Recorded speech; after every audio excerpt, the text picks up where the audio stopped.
Hello everyone, I am Mr. Night Truth. I know many of you enjoy listening to these videos as you fall asleep. So before you drift off, I'd love for you to leave a comment letting me know where in the world you're tuning in from. And if you're enjoying the story, don't forget to like and subscribe. Alright, now let's get comfortable, relax, and let's go down into the story. Story number 1. There are things in the wilderness of Alaska that shouldn't exist is a chilling psychological true crime style story about secrets, betrayal, and obsession. It follows Eleanor, a woman who moves to a remote Alaskan town after a painful divorce, hoping to find peace in isolation. But her new beginning turns sinister when she discovers a blood-stained scarf near her cabin, pulling her into whispers of missing hikers and hidden crimes buried in the snow. Her only ally appears to be David, a quiet but intense park ranger. Yet as Eleanor leans on him, his questions about her past grow disturbingly personal. Their search for answers leads to a shallow grave in the forest, and inside lies someone Eleanor thought was gone from her life forever, her ex-husband, Mark. Now, Elena is trapped in a deadly game of trust and manipulation. Is David protecting her or controlling her? Was Mark's death fate, murder, or something darker lurking in the Alaskan wilderness? This story explores the fragile line between victim and predator, the weight of past betrayal, and the terrifying truth that sometimes the wilderness doesn't just hide secrets, it demands them. Chapter 1. The silence beneath the pines. The sound was wrong. That was Elena's first thought as she stepped outside her cabin into the brittle air of early evening. In Alaska, silence had a weight, a thickness that pressed against the ears like snow on a roof. Tonight, however, something cracked through. A faint rustle, almost deliberate, as though someone had exhaled too close to the tree line. She froze, the hairs on her arms stiffening even beneath the wool of her sweater. She had come here to forget. The bruising divorce papers, the betrayal that had stripped her down to a shell of herself, those were supposed to stay behind in Seattle. This cabin, perched on the edge of the wilderness near a town that barely existed on maps, was meant to be her exile and her rebirth. But the quiet she had sought felt brittle now, like glass that could shatter at the smallest disturbance. Inside, the fire still crackled, the only companion to her long, sleepless nights. She told herself the sound was nothing, maybe a rabbit, maybe wind catching a branch. Still, her gaze was drawn to the path that wound deeper into the forest, where shadows stacked upon one another like layers of ink. She forced herself to step forward, boots sinking into soft snow. The scarf lay there, tangled in brush. At first it seemed ordinary, just a strip of red fabric caught on a low branch. But when she picked it up, the stiff texture made her stomach drop. The scarf was stiff with blood, darkened by cold, the edges frozen like glass. She nearly dropped it, her throat locking against a scream. Her mind worked too fast, too frantically. It could be old, a hunter's accident, maybe nothing at all. But the pattern of the stains told another story. This was no minor cut. Someone had bled, and recently. She clutched the fabric, her hands shaking as the cold pressed harder around her. The wilderness was no stranger to tragedy. Locals in the tiny store had muttered about missing hikers, tourists who underestimated the cold, hunters who never returned. She had half listened, thinking those stories belonged to the wilderness alone, far from her small circle of existence. But now the silence felt closer, predatory. That was when she saw him. David emerged from the tree line like a figure carved out of the snow itself. Tall, broad-shouldered, With a ranger's green coat zipped up to his chin, he looked both ordinary and unsettling against the fading light. His boots crunched loudly in the snow, a sound too deliberate to be accidental. "You shouldn't be out here alone," he said, voice low, steady. His eyes flicked from her face to the scarf in her trembling hands.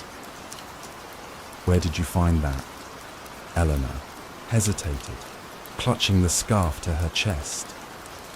Something about his presence was both reassuring and suffocating. He was the first person who had spoken to her more than a handful of words since she arrived, and yet there was something unreadable in his eyes, a watchfulness, as if he knew what she was about to say before she said it. "By the path," she managed. Her voice cracked. It looks like blood."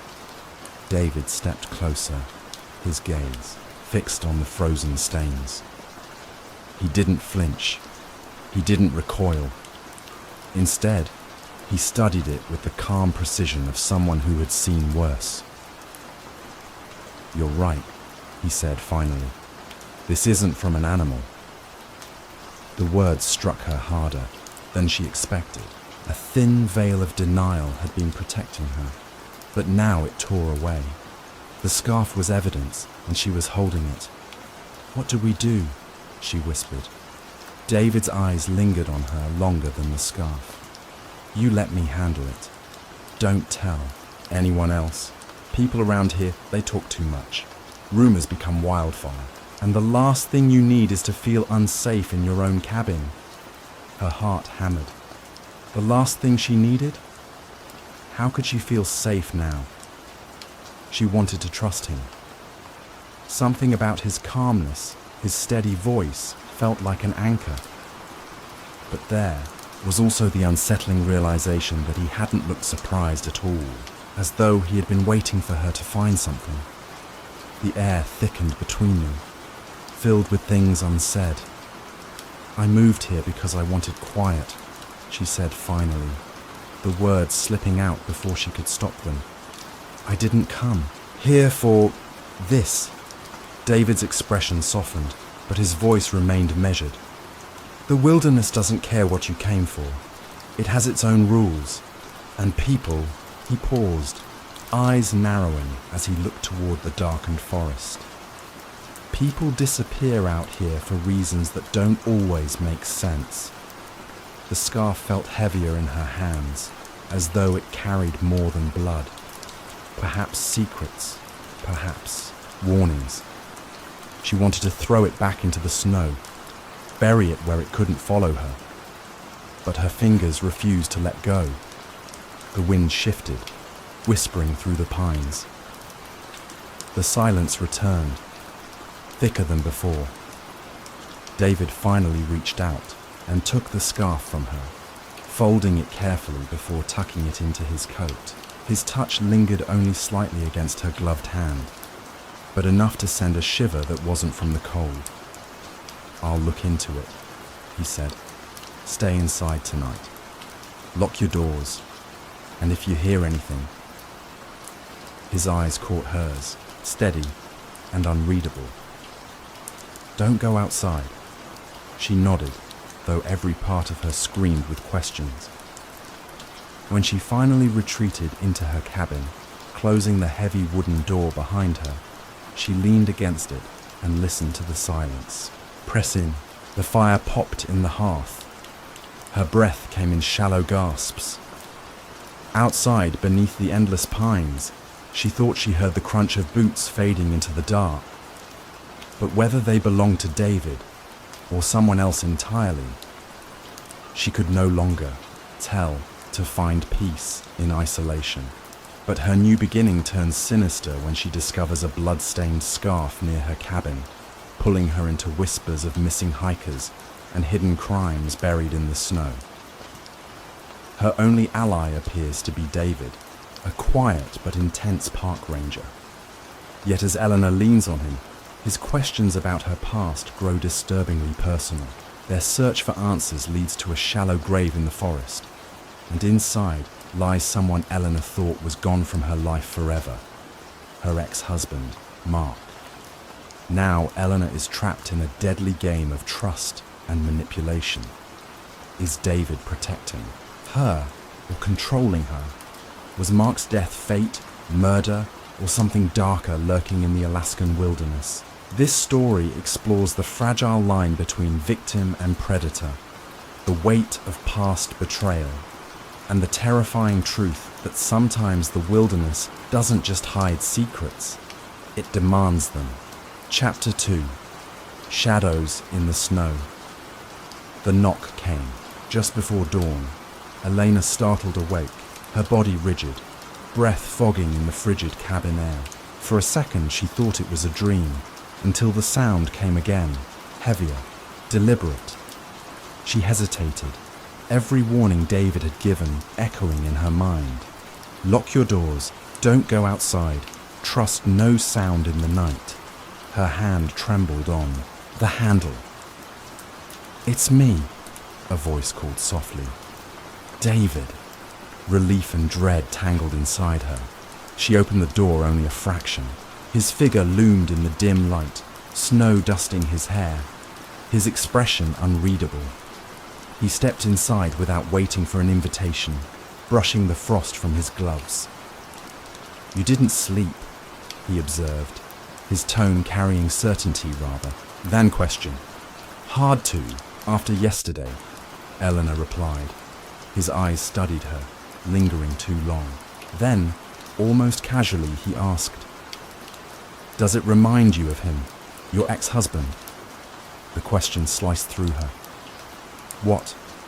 The blood, the fear. It's familiar, isn't it?" Her chest tightened. She had told no one here about Mark, about the years of betrayal and emotional wreckage.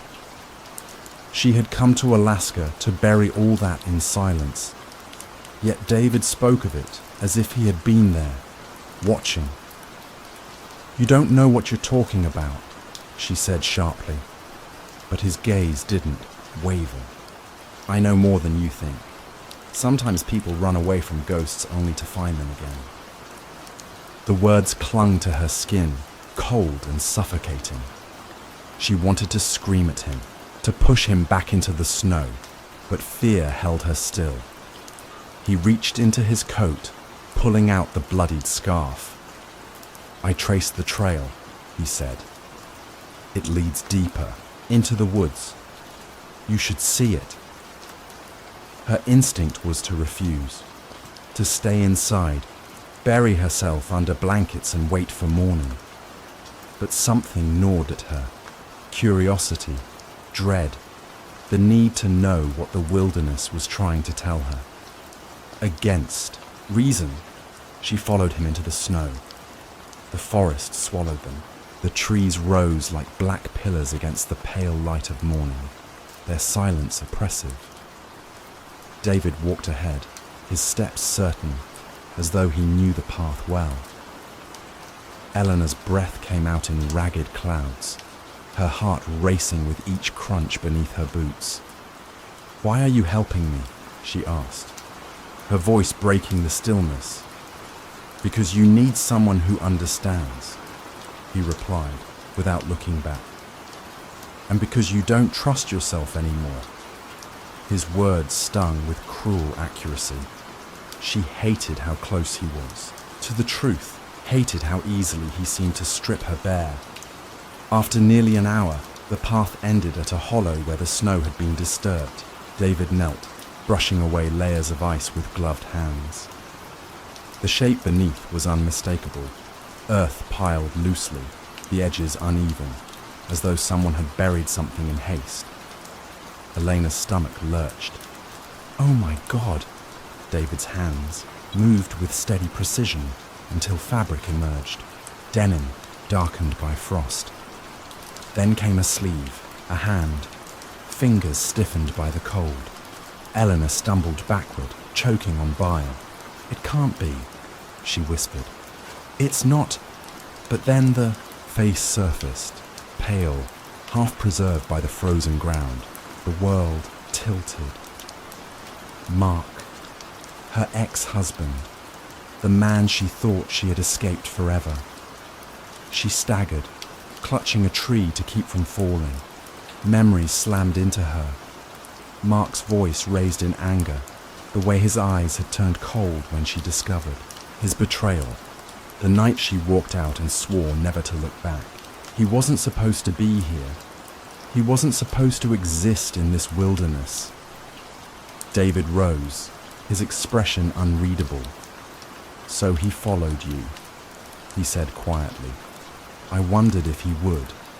Elena shook her head violently. No, this isn't possible. I left him. I left everything. He couldn't." "But he did," David interrupted.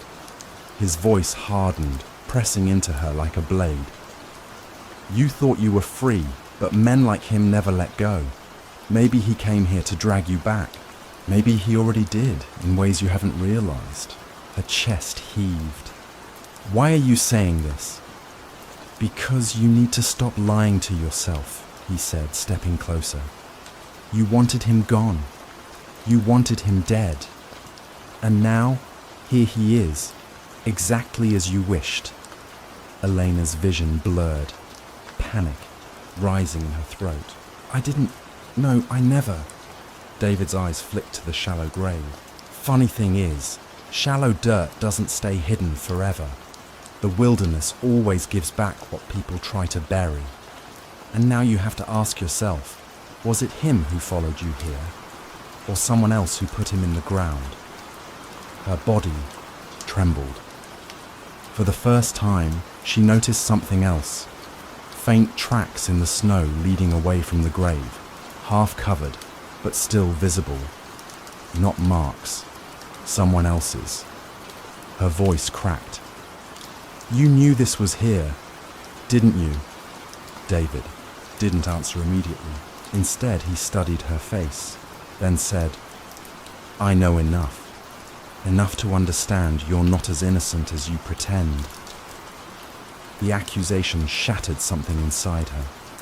She staggered forward, pointing at the grave. "You think I did this?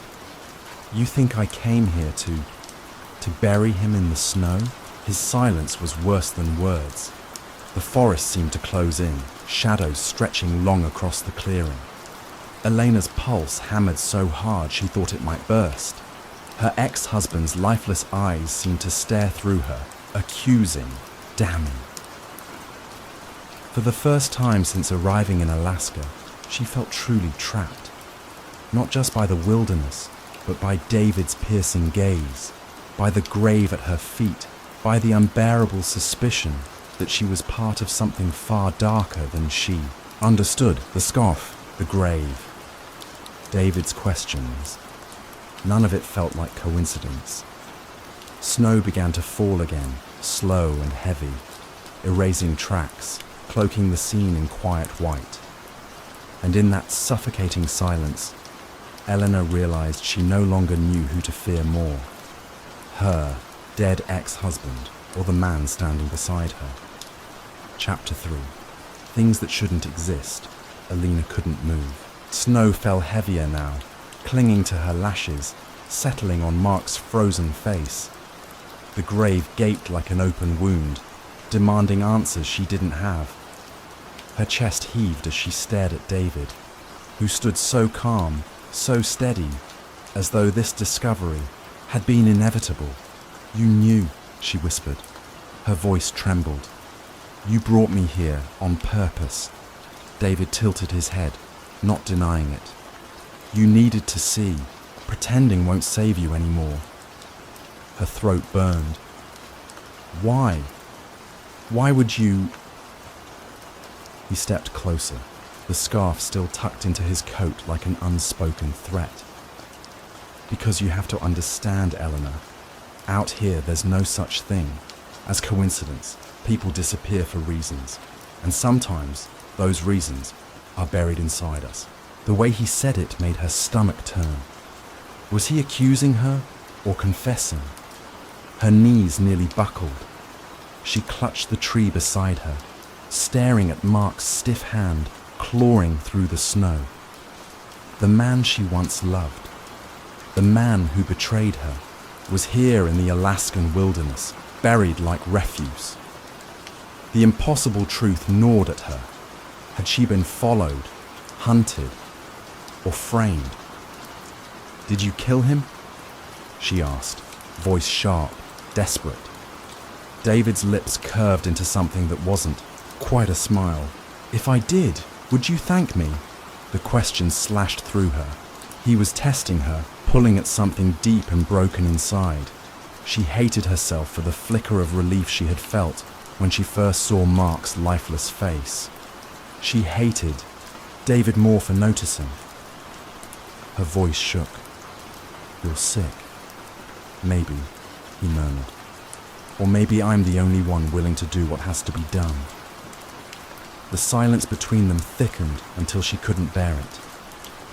She turned, stumbling, back through the trees, snow crunching beneath her boots. She needed to escape, to put distance between herself and both men, the living and the dead. But David's footsteps followed, steady, relentless. "Elena," he called. Not urgent, not pleading, simply certain, as though she couldn't outrun. "Him!" She forced herself faster, lungs burning until the trees opened onto a frozen river. The ice stretched pale and unbroken beneath the dim light, a vast mirror reflecting only emptiness. She stopped at the edge, her breath ragged. "Where will you run?" David's voice carried behind her. He emerged from the shadows, snow clinging to his coat. "This wilderness swallows people whole. Do you think you'll survive alone?" She turned on him, fury finally breaking through fear. "Better alone than with you." He stepped closer, eyes glinting. "You still don't get it. I've been watching you since the day you arrived. I know the way you hide your grief, the way you punish yourself for what happened.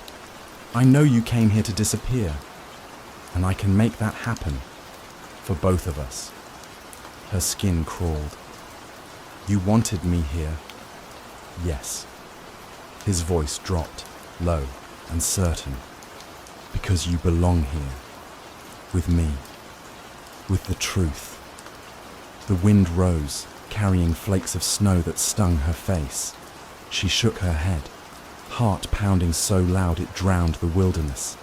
"This is insane." "No," he said, stepping close enough that his breath brushed her cheek.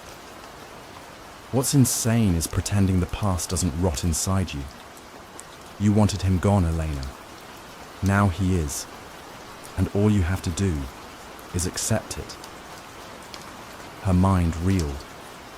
His words pressed against every hidden wound, every bitter memory. And yet, beneath the horror, a dangerous thought flickered.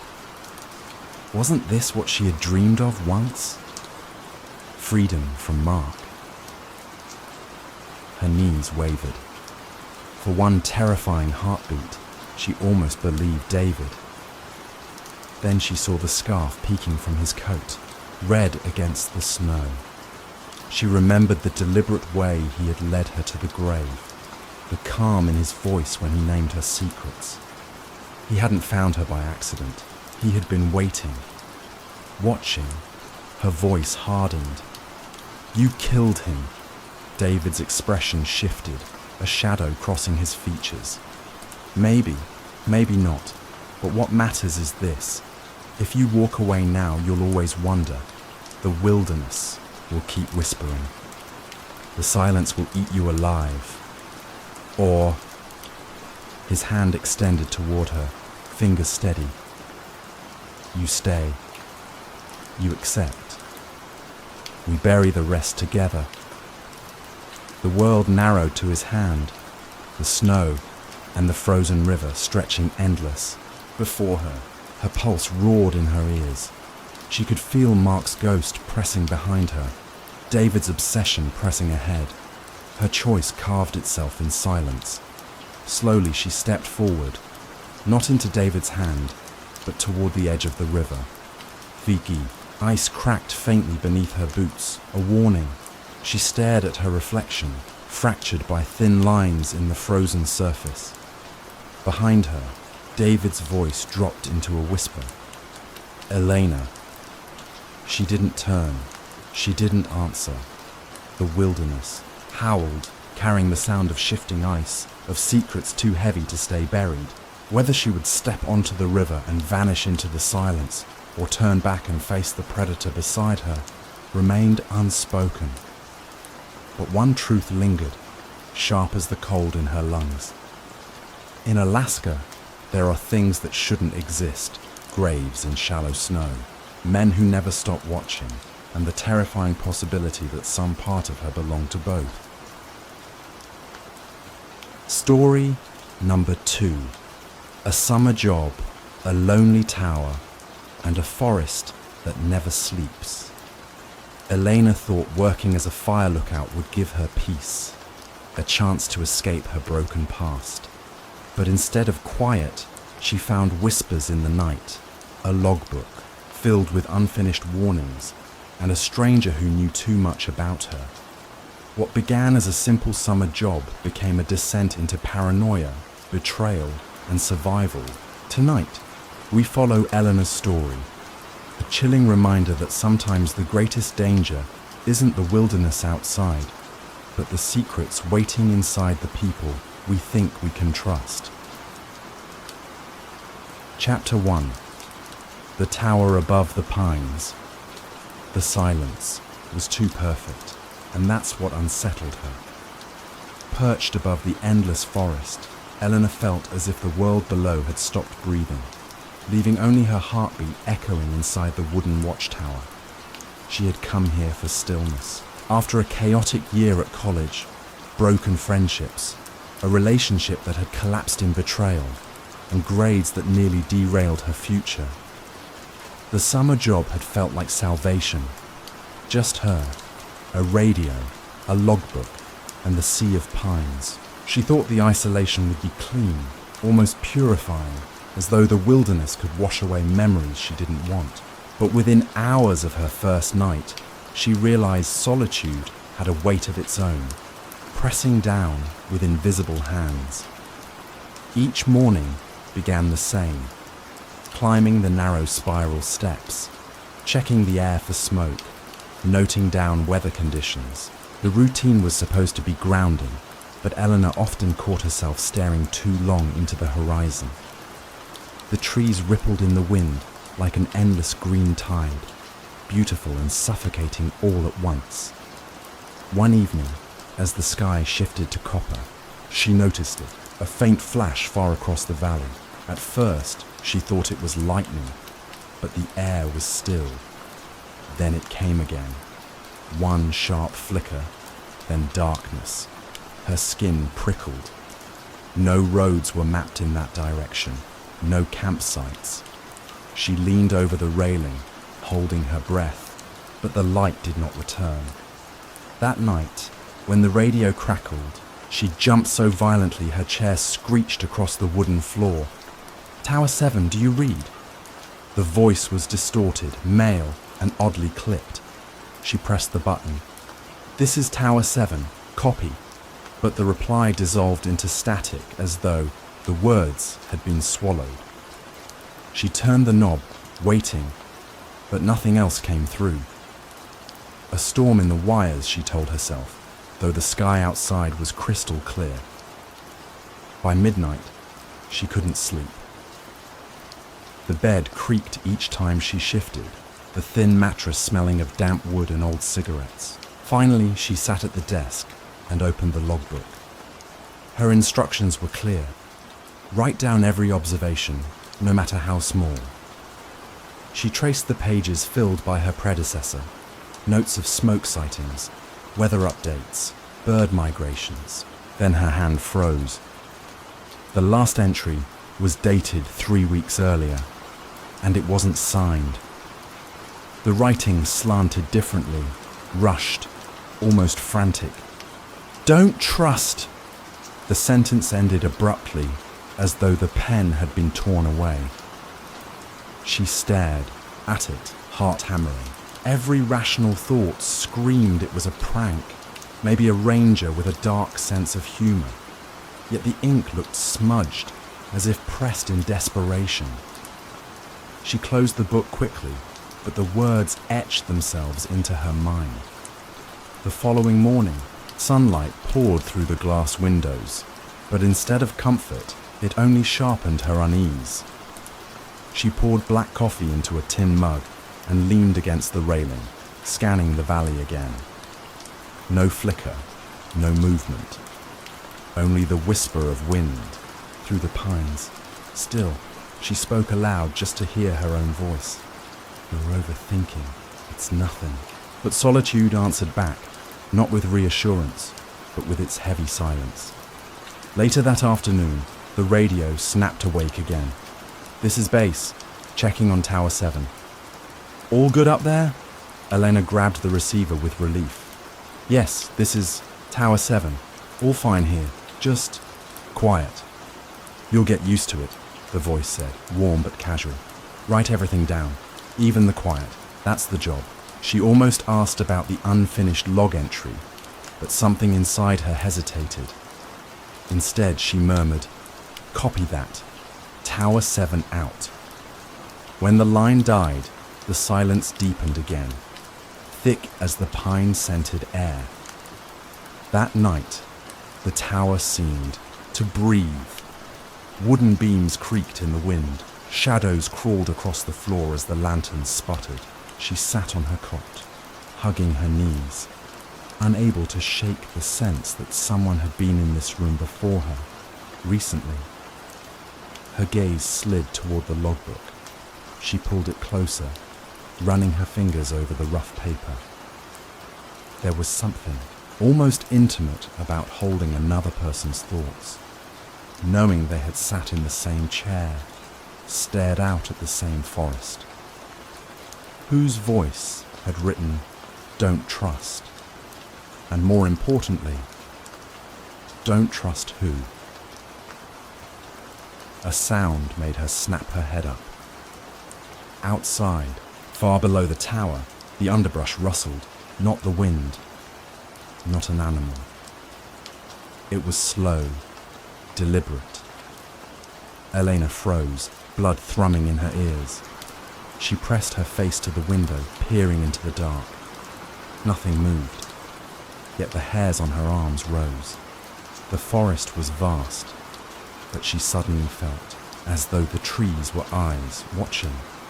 By dawn, exhaustion dragged her eyelids heavy, but she stayed awake, gripping her coffee as the horizon burned gold.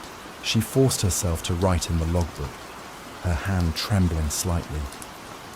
June 10th.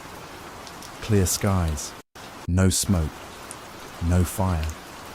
She hesitated, then added, "Unexplained noise outside tower. Investigate later." Her handwriting looked too small, too fragile against the page. Elena leaned back, staring at the ink. A flicker of doubt twisted in her chest. Maybe she was unraveling, just like her predecessor. Maybe this job, this so-called refuge, wasn't meant to heal her at all.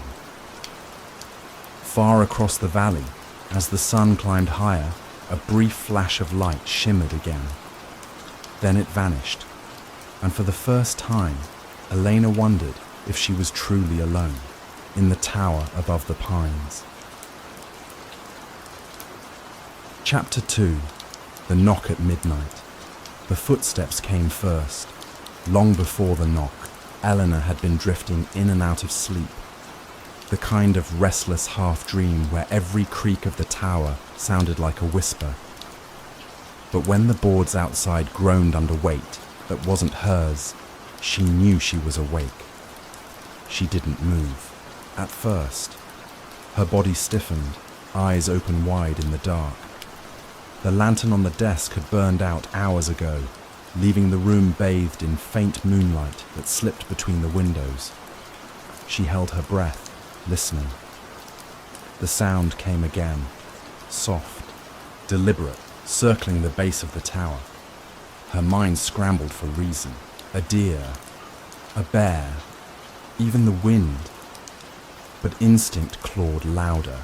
Someone was down there, watching.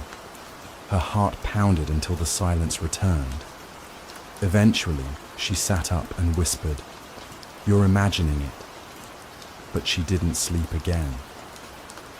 The following day, she searched for footprints around the base of the stairs. The ground was hard-packed, pine needles layered thick. No marks, no sign. The forest looked innocent beneath the sun's glow, yet her skin still tingled with unease. Back inside, she turned again to the logbook.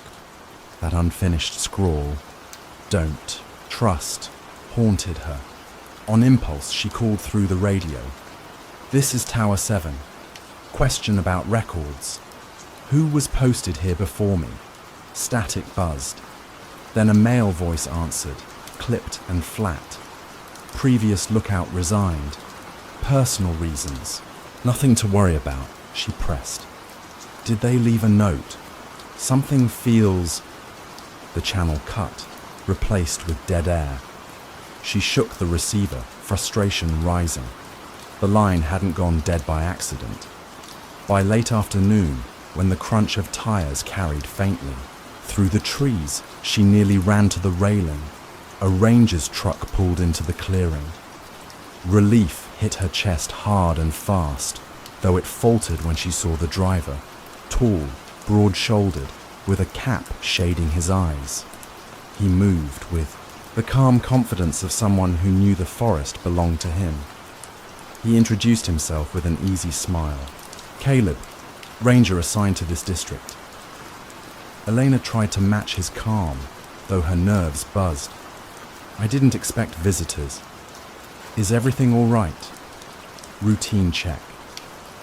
He glanced up at the tower, then at her, his gaze steady but unreadable. New recruits sometimes find the first weeks difficult. The way he said it made her stomach tighten. Inside the tower, Caleb leaned casually against the desk, scanning the room. His eyes lingered on the logbook before flicking back to her. "You settling in?" "As much as anyone can, miles from the nearest human being," she replied lightly, though her tone cracked. He studied her, then asked, "Seen anything unusual?" The question made her pause. Was it bait? A test?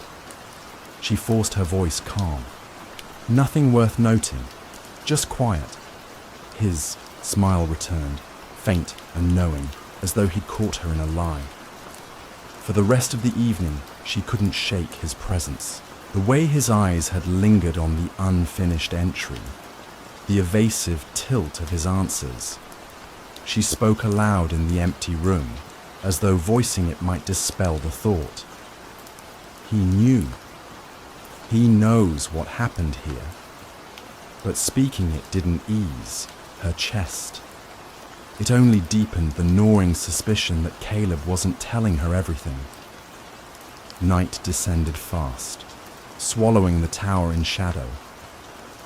She forced herself into bed, clutching the logbook like a shield. The forest outside was black, except for a pale sliver of moon. Somewhere below, a twig snapped. Her pulse leapt. She strained to listen, breath shallow. Another step. Slow. Patient. Then came the sound she had dreaded. A knock. 3 gentle taps. Against the base of the tower. So soft it almost seemed polite. Her skin broke out in cold sweat. She sat frozen, clutching the blanket. Another knock followed, louder, and then, impossibly, a voice. Low, close, threading through the dark like smoke. Elena. She choked back a cry. No one should know her name. Eleanor. She choked back a cry. No one should know her name. Elena, the whisper repeated, coaxing, almost tender. Her hands trembled. She forced herself to the desk, grabbed the radio. "This is Tower 7. Static swallowed her words. "No signal. The..." Voice outside continued, calm, steady. "Come down. Tears stung her eyes. She wanted to scream, to demand who it was, but fear sealed her throat. Minutes dragged, her body rigid, until finally the footsteps receded. The forest swallowed the sound whole. When the first hint of dawn seeped into the sky, she was still awake, hollow-eyed and trembling. She opened the logbook, pen shaking in her grip. June 11th, clear skies. Midnight knock at tower. Voice called my name, no visible subject. Her handwriting wavered, ink blotting the page. She closed the book quickly, as though it might scream the words back at her. For the first time, Elena admitted the truth to herself. She was not alone here, and whoever else was, they wanted her to know it. Chapter 3. Smoke and Silence. The forest was burning, but not with fire. It was the silence that seared her. Heavy, suffocating. A silence that told Elena something had been buried here long before she arrived. She hadn't slept since the knock. Each creak of the tower had become a warning. Each shadow another threat. She told herself she'd call base again at sunrise, but when the radio came alive on its own, her blood ran cold. "Eleanor," the voice rasped, not a whisper outside this time, but through the static. Her hands shook as she slammed the radio down. By noon, a truck rumbled up the dirt road. Caleb. Relief flickered, but suspicion smothered it fast. He climbed the stairs with measured steps, a smile painted on his face, as though nothing was wrong. "You look tired," he said softly, eyes sweeping her pale expression. "Bad night?" She wanted to deny it, but the weight of exhaustion broke her defenses. Someone was outside. Someone knocked. Her throat tightened. They said my name. Caleb's brow furrowed, but not with surprise. More like someone playing a part too carefully. "Elena, this place plays tricks on people.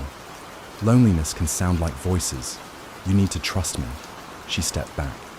"Funny, that's exactly what the logbook said not to do." His jaw tightened. Just for a second, enough to tell her she'd struck a nerve. The air between them thickened. Caleb moved closer, his voice low, coaxing. "Look, the last lookout wasn't stable. She thought the forest was alive, that people were after her. She left notes like that everywhere. Don't let her paranoia poison you." Eleanor's heart pounded. His words could almost soothe her, if not for the glint in his eyes. Something possessive, something that wanted her to believe. Why would she leave without her things? Why no proper record? Elena asked. He didn't answer. Instead, he reached for her arm, gentle but firm, because she couldn't handle being alone. "But you can. You're stronger." The touch made her skin crawl. She pulled free, heart hammering. "Don't touch me." Caleb exhaled sharply, then smiled again, too quickly. "I'm only trying to help." But the tower no longer felt like hers. His presence filled it, suffocating. That night, she barricaded the door.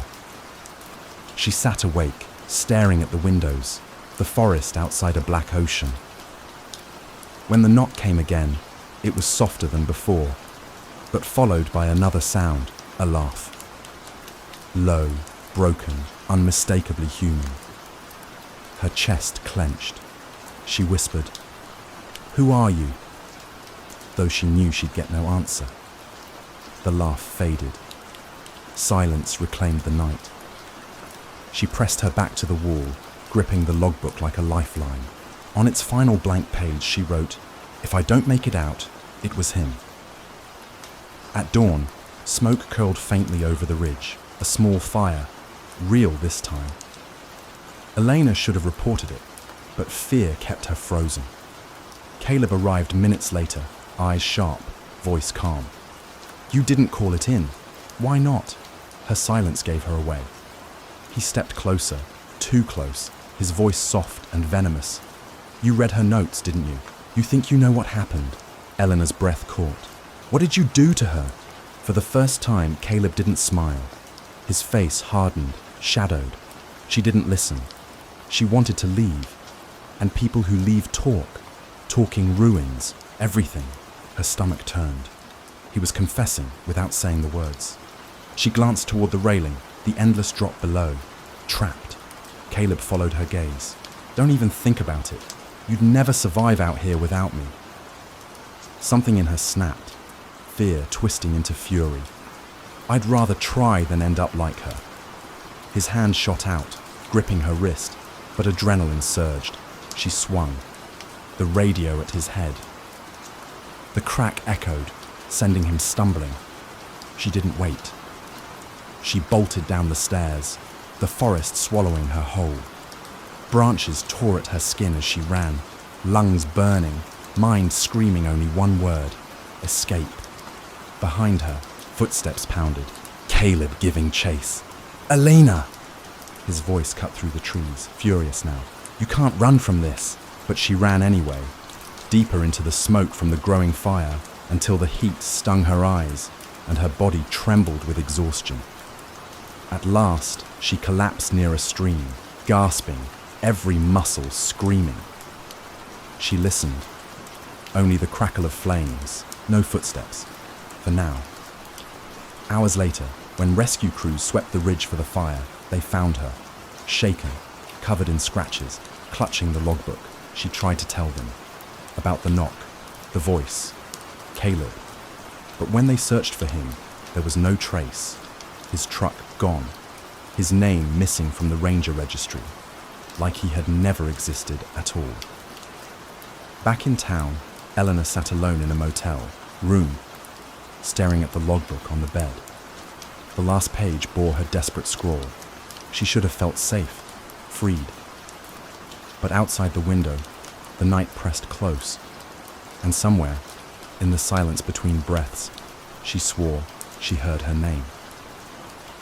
Elena. The knock followed, soft, patient, waiting, waiting. Story number 3. This is not just a story of agents and missions. It's about secrets buried deeper than the truth itself. Follow Agent Daniel Cross, a man recruited into a classified government task force that claims to fight the impossible. Monsters, anomalies, and things that should not exist. But as Daniel digs deeper, he realizes the true danger isn't outside. It's inside the agency itself. Alongside his mysterious partner, Mara, he's forced into a world of betrayals, falsified missions, and truths rewritten. The creatures in the dark may be terrifying, but the real monsters are the ones pulling the strings. This is a journey of paranoia, forbidden trust, and survival in a place where every mission could be your last, and where even your partner might be ordered to end you. Welcome to Classified Shadows, where nothing is what it seems. They told me it was just containment, but the first time I stepped into the bunker, I realized no one had told me the truth. My name is Daniel Cross, 28 years old, a washed-out Army intel officer who thought he'd signed up for another government desk job. The recruiter used bland language, containment and security, sensitive operations, off-book detail.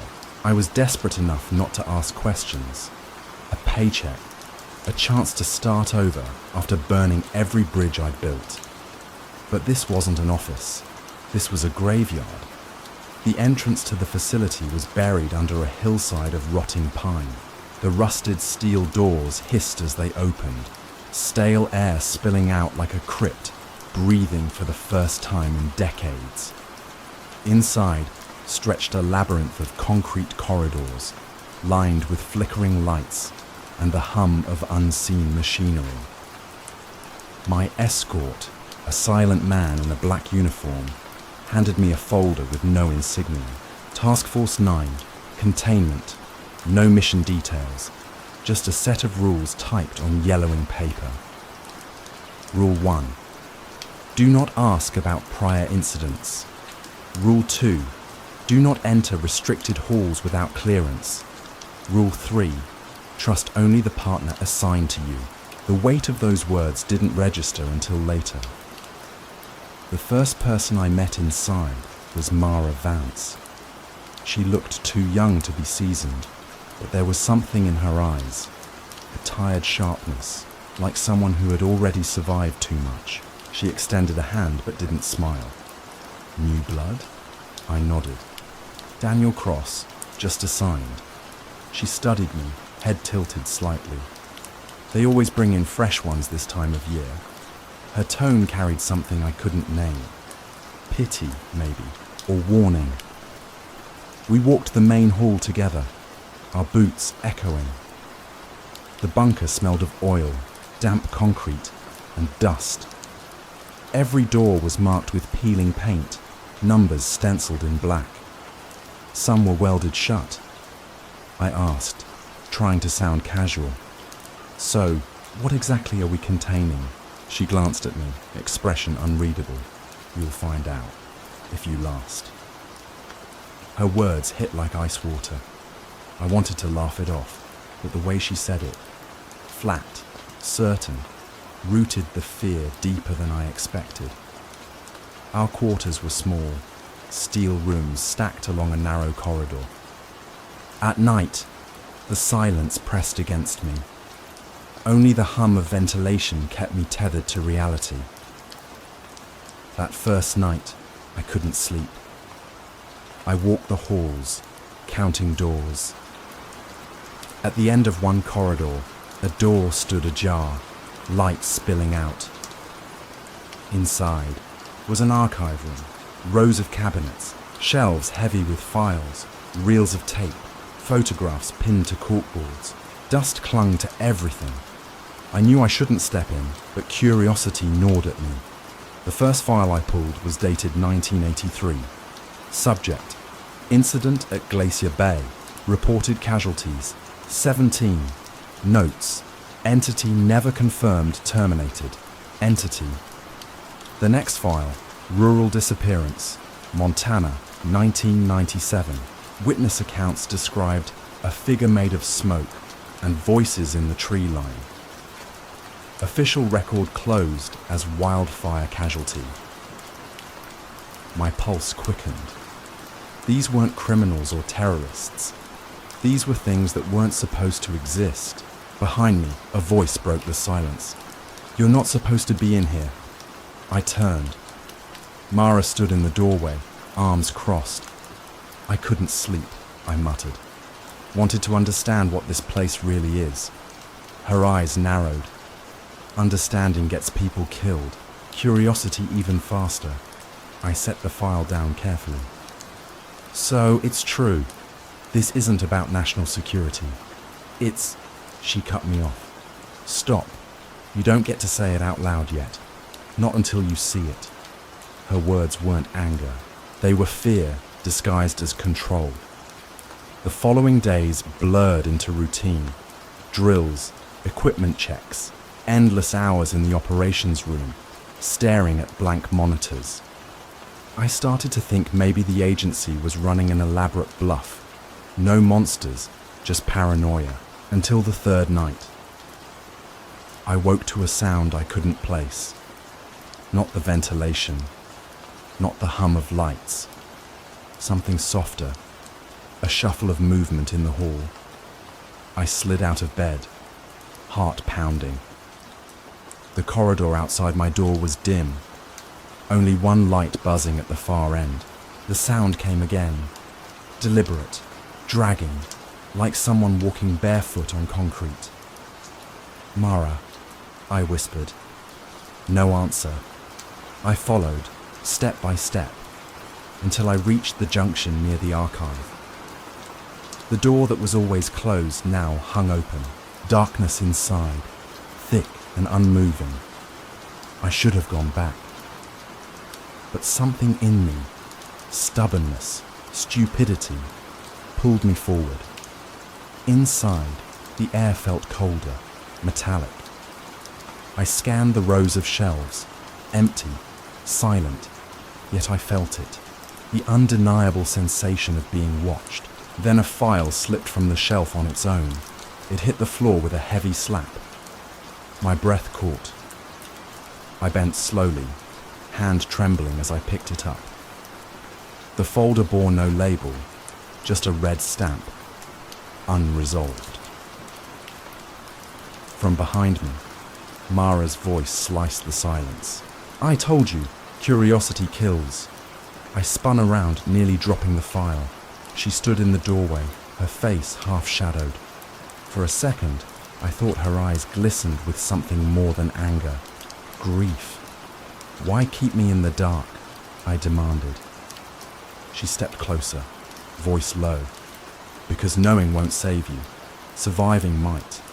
And then, for the first time, I realized she wasn't warning me out of duty. She was warning me because she'd seen others fail.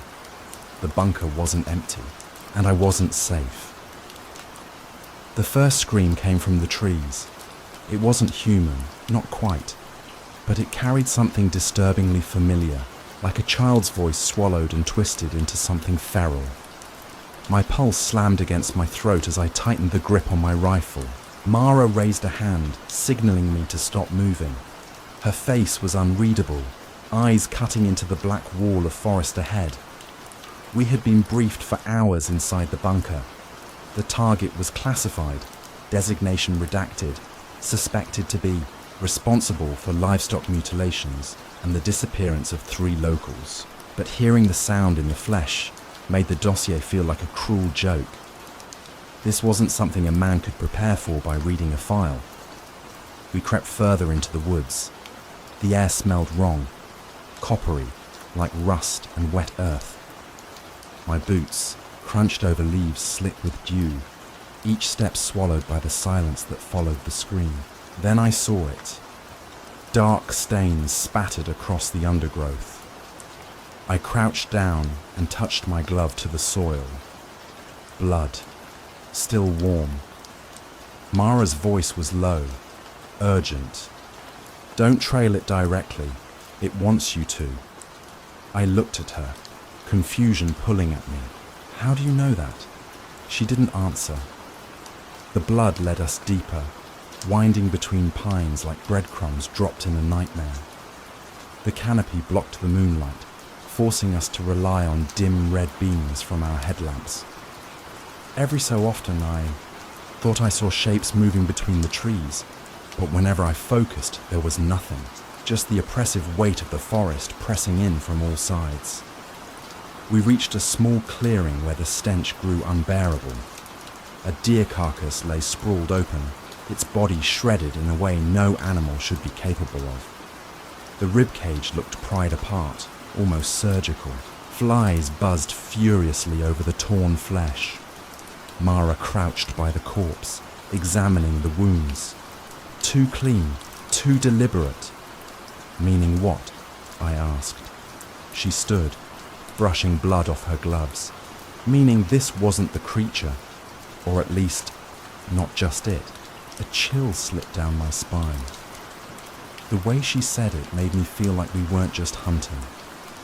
We were being set up. An hour later, we reached the edge of the town. Houses sagged under the weight of abandonment, curtains hanging torn, mailboxes stuffed. There should have been people, voices, lights in windows. Instead, the silence screamed louder than the forest. Mara pushed open the door of a farmhouse. Inside, the smell hit first. Rot and mold mixed with something sharper. The furniture was overturned, plates shattered across the floor. Family photos lined the mantel. Smiling parents, 2 children, a dog. But the rooms were empty. In the kitchen, I found another smear of blood across the linoleum. Smaller, like it came from dragging rather than an attack. My stomach knotted. Whoever lived here hadn't just left. They'd been taken. Why isn't this in the files? I muttered. There's nothing here about missing families, just livestock. Mara stiffened. She avoided my eyes. I pressed. You knew, didn't you? She snapped back, sharper than I'd ever heard her. Not here, not now. We set up watch in the farmhouse for the night, but I couldn't shake the unease. My headlamp cast long, trembling shadows across the walls. Somewhere outside, branches cracked, too heavy for deer. At midnight, the sound came again. A knock, 3 slow, deliberate raps against the side of the house. I froze. Mara had her gun out instantly, finger to her lips. The knock repeated. This time, a whisper came with it. My name. Daniel. The voice slithered through the walls, childlike yet wrong, stretched as though forced through broken glass. My throat went dry. How does it know my name? I whispered. Mara didn't answer. She fired a warning shot through the wall. The whisper stopped, but the silence that followed felt even worse. Hours blurred into dawn. I must have drifted into shallow sleep because I woke to find Mara gone.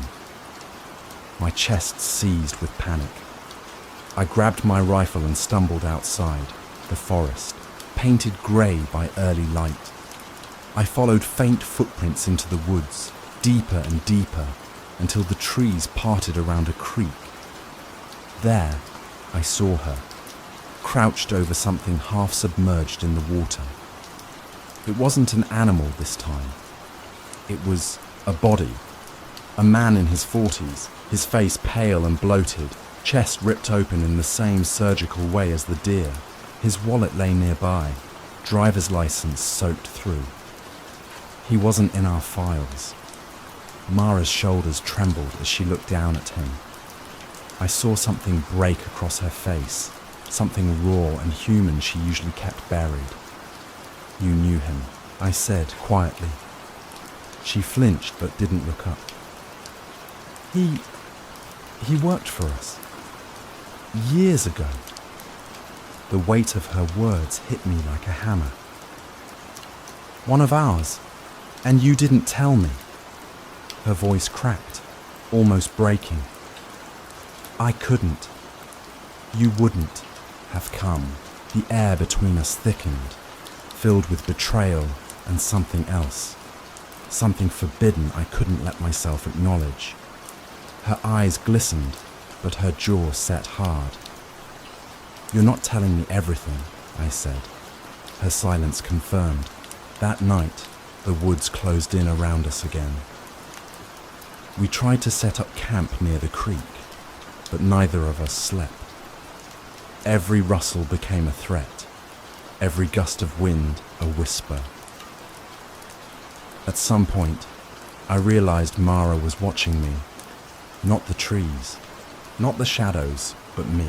Her gaze lingered too long, filled with a weight I didn't understand. I should have pulled away. Instead, I found myself caught in it. Something dangerous flickered between us. Attraction tangled with distrust. The kind of bond that grows only when death is a step away.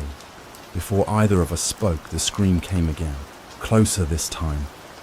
Branches snapped. Heavy footsteps circled our camp. My rifle shook in my hands. Mara stood back to back with me, gun raised, her voice low and steady. Whatever happens, she whispered, don't let it take you alive. The fair thing crashed through the trees then, a blur of movement, too fast to see, too wrong to describe. I fired blindly into the dark. Mara dragged me back, shoving me toward the ridge. We stumbled through the undergrowth, breath ragged, until we burst out onto the road. But what froze me wasn't the creature chasing us. It was the convoy of black SUVs waiting at the end of the road, headlights burning. Our own agency, and the men stepping out weren't here to save us. The camera in the corner blinked red. Daniel hadn't noticed it before. Now, it felt like an unblinking eye drilling straight into his skull. He whispered to himself. They've been watching since the start. The safe house wasn't safe. It was a cage. Every wall hummed with hidden wires, the windows locked from the outside. He realized too late that he hadn't been stationed here for recovery. He had been placed here for containment. The night weighed heavy, pressing down like a lid. Mara sat across from him at the metal table, her face caught between shadow and the pale flicker of the overhead light. She looked exhausted, but her stillness carried a predator's patience. She wasn't panicking. She wasn't even surprised. Daniel finally broke the silence. You knew this was coming, didn't you? Her jaw tightened. For a moment, she didn't answer. Then, almost reluctantly, she nodded. They never let people walk away, Daniel. You've seen too much. That's how the directive works. The E word struck harder than a bullet. You've seen too much. It wasn't just a warning. It was a sentence. For hours, he paced the room, his mind unraveling. The agency had orchestrated everything. The briefings, the files, the sightings in the air woods. He saw the pattern now, threads woven into lies. Non-human entities were easy scapegoats. Blame the impossible, erase the dead, rewrite the reports. It wasn't about protection. It was about control. And Mara, was she his ally or his executioner? Daniel pressed his palms to the cold glass of the locked window. Outside, the forest swayed under moonlight, vast and indifferent. Inside, the fluorescent light buzzed like an insect in a jar. The air smelled of dust, gun oil, and fear. Finally, he turned to her. Tell me the truth, all of it, no more pieces. Mara's eyes, usually sharp and unreadable, softened with something like regret. She folded her hands, knuckles pale. My first partner, he was like you. Too many questions, too much heart. He started digging into files, connecting dots. He wasn't supposed to. They ordered me to end it. Daniel froze. And you did. Her voice cracked just once. Yes, the admission hung in the air like smoke. He wanted to scream, to accuse her, but something in her tone stopped him. It wasn't pride, it was guilt, a scar she couldn't bury. Every memory of her, every quiet look, every small moment of trust collapsed under the weight of betrayal.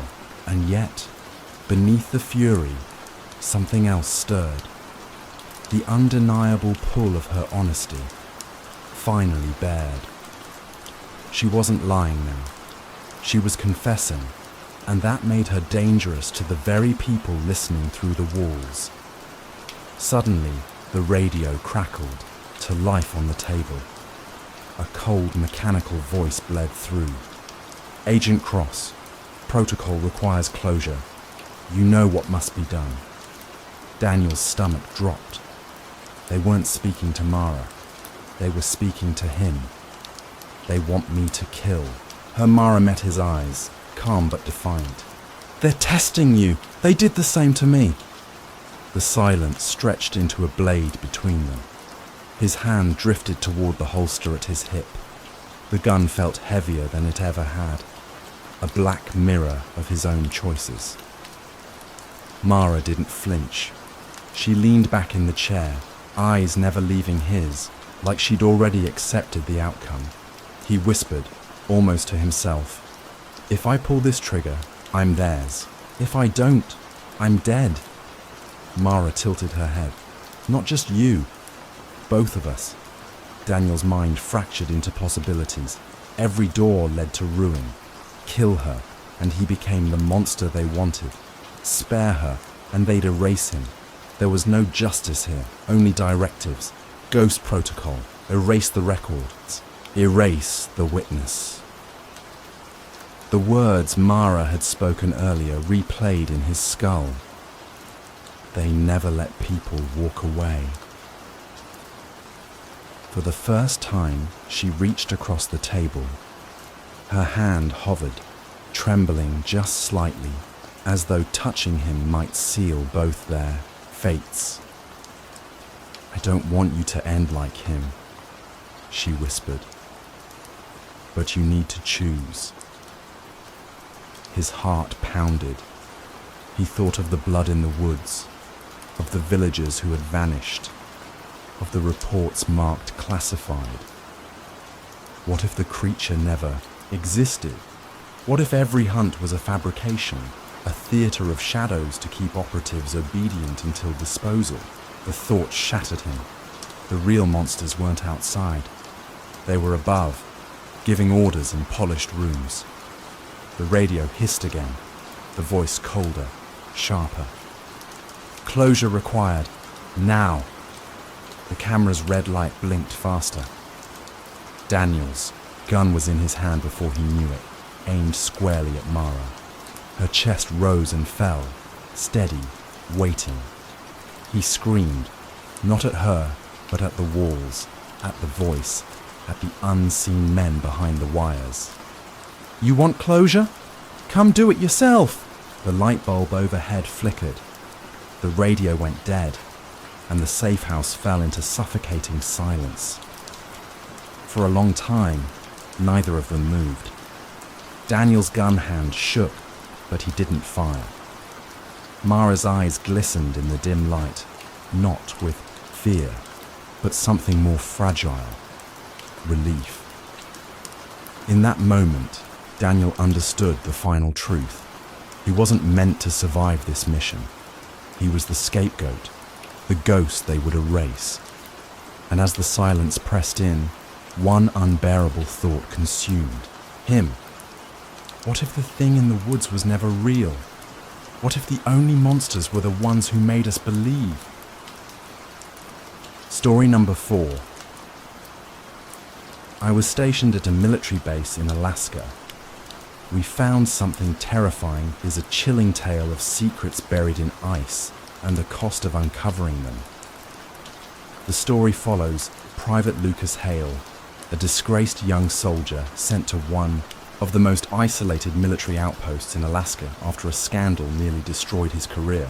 He comes seeking redemption, but what he finds instead is silence that feels heavier than punishment. A silence hiding something the army never meant anyone to discover. During a routine patrol with his stern commander, Sergeant Cole, Lucas stumbles upon a crash site buried in the snow.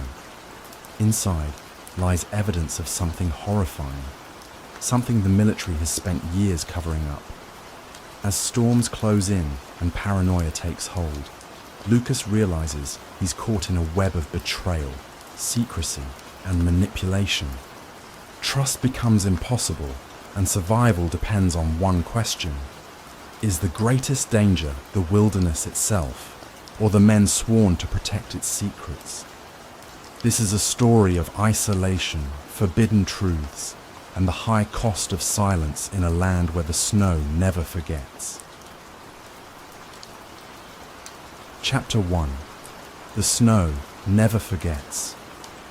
The silence was so complete, it felt alive. Private Lucas Hale trudged through the drifts, every step sinking knee-deep, the snow swallowing sound until even his own breath seemed foreign. The Alaskan wilderness had a way of erasing a man, of folding him into its endless white until nothing remained but footprints soon devoured by the wind. He hated how easily it reminded him of himself. Forgotten, unwanted, shipped north after, one mistake too many. Back home, his name had been cursed across barracks and offices, stamped with dishonor for reasons he didn't dare repeat. Alaska was supposed to be punishment, but also his chance to start over, if only the cold didn't. Feel like judgment? Keep up, Hale. The voice cracked through the stillness. Sergeant Cole, broad-shouldered and rigid, trudged a few paces ahead, his rifle slung across his back. He didn't turn when he spoke, didn't slow down. Cole never wasted motion or words. He was a career man, the kind who lived by discipline and silence. Lucas had learned quickly not to ask too many questions around him. "I'm right here, Sergeant," Lucas muttered, though his legs burned and his lungs fought the freezing air. Cole finally paused at a ridge where the tree line thinned, letting the soldier catch his breath. From up here, the base looked small, its metal structures half swallowed by snow, the antennae poked upward like broken bones. "You get used to it," Cole said after a long silence. His voice was steady, but not unkind. "The cold, the quiet, the way this place gets inside your head." Lucas stared at him, surprised by the sudden offering of words. "Do you ever really get used to it?" Cole's gaze lingered on the horizon. "You learn to survive it. That's not the same thing." Before Lucas could respond, something caught his eye. A sharp edge protruding from the snow a few yards down the slope. Metal, shiny, unnatural against the white. "Sergeant," he said, pointing. Cole followed his line of sight, his eyes narrowing. Without a word, he descended the slope. Lucas followed, his boots slipping on the crusted ice until he reached the spot. What at first looked like a shard of metal revealed itself as part of a larger shape, jagged and half buried. Lucas crouched, brushing away the snow with his gloves. Cold metal gleamed beneath, scratched and warped, its paint long eroded. "This looks like a wing," Lucas murmured. Cole knelt beside him, his jaw tightening. His gloved hand traced the outline of a faded symbol on the metal, one Lucas didn't recognize, but had the sharp geometry of military design. "Sergeant?" Lucas asked, his voice uncertain. Cole's silence was answer enough. Together they cleared. More snow until the outline of a fuselage appeared, broken, charred in places where fire had kissed it long ago. The wilderness had swallowed most of it, but the fragments were undeniable. A crash site. Lucas's heart hammered. Why isn't this marked? There's nothing on the maps, no wrecks in the reports. Cole straightened slowly, his expression unreadable. Because some things aren't meant to be on maps. The words chilled Lucas more than the wind. He pressed forward anyway, curiosity outweighing fear. Snow resisted him as he dug deeper along the torn edge of the fuselage. His glove caught on something soft. He froze. When he pulled it free, his stomach dropped. A glove, leather, old, stiff with frost. And inside it, the fragile remains of a hand. Lucas stumbled back, bile rising in his throat. "Oh, God!" Cole snatched it from him with a sharpness that silenced his panic. He shoved it into his pack without ceremony. "You didn't see this," Cole said, voice hard now. "Do you understand me, Private?" Lucas's voice cracked. "But, Sergeant, that was a body. Someone died here. Why would this be? Covered up?" Cole's eyes locked on him, colder than the snow. "Orders. That's all you need to know." Lucas's chest tightened. He thought of the dishonor that had sent him here, the way every superior had written him off as weak, unreliable. He wanted redemption, but redemption didn't look like silence in the face of a corpse. Still, Cole's gaze rooted him in place. "Sir," Lucas said after a long moment, forcing his voice steady, "with respect, someone has to report this." Cole's expression didn't change. "You'll report what I tell you to report." The wilderness pressed against them, heavy with silence. Again, the wreckage sat there, half swallowed, as though daring them to look deeper. Lucas felt the pull of it. Something more beneath the snow, answers hidden like bones in the earth. But Cole turned and began climbing back toward the ridge. "We're done here," he said. Lucas remained a moment longer, staring at the twisted, Metal. In the stillness, he could almost hear something, a whisper of voices, a memory of screams carried on the wind. His chest tightened, as though the snow itself demanded he not leave. Finally, he tore his gaze away and followed Cole back toward the base. As they trudged, Lucas risked one more question. "Sergeant, how long has it been here?" Cole didn't. Slow. Long enough to be forgotten. Lucas's jaw tightened. Forgotten. Like him. But as he glanced back over his shoulder, the wind swept more snow from the wreckage, revealing a painted number on the metal skin. And though it was only partial, something about it made his blood run cold, because he knew that number. He had seen it once before, in a classified file he was never meant to read. And if his memory was right, this wreck wasn't supposed to exist. The number wouldn't leave his mind. Lucas lay awake in the barracks that night, staring at the ceiling, as the wind howled against the thin walls. His bunk creaked whenever he shifted, but even the noise couldn't drown out the memory of what he'd seen. Those jagged numbers etched into the fuselage, faint but undeniable. He had read them once, before. Months ago, during his punishment detail, he'd been ordered to file old reports in the base's archive. Most were mundane: weather logs, transport manifests, supply requests. But one folder had caught his eye, stamped with a classification, level far above what he was supposed to access. Inside, a report about a missing transport plane. The official conclusion: lost in a storm over the Bering Sea, presumed unrecoverable. Every copy was marked as sealed by order. He had only glimpsed it for seconds before his superior snatched it away. But the numbers, the tail marking, had burned into his memory. The same numbers buried in the snow. Now he knew someone had lied. The next morning, Lucas moved like a ghost through routine drills, his body performing movements on muscle memory while his mind spun. The base itself felt different, smaller somehow, as though the wreck outside its perimeter had cast a shadow over everything. Sergeant Cole watched him closely. Lucas could feel it, the weight of those sharp eyes, the quiet calculation. Cole said nothing, but his silence spoke louder than words. It was a warning. By evening, Lucas couldn't take it anymore. He slipped into the archive again, under the excuse of supply inventory. The room was dim, lit only by a single buzzing bulb, its air heavy with dust and the faint scent of mildew. Rows of filing cabinets stood like sentinels, silent and unforgiving. His hands trembled as he rifled through drawers, searching for that folder. He didn't find it.